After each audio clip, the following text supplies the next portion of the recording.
Why did Telegram people nearby not showing? Now recently, if you're using the newest version of Telegram and you have noticed that the Telegram people nearby feature is not showing up, in today's video I will be going to answer that today.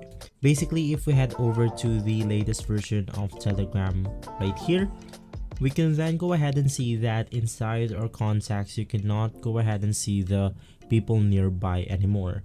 Now there are reasons on why Telegram has removed those features. If we then navigate through our search history right here or our search, we can then go ahead and see that the reason that they have removed the people nearby feature is due to 0.1% of Telegram users, but it had issues with bots and scammers. So not only people are not using this feature, it also has a lot of bots and scammers within this feature.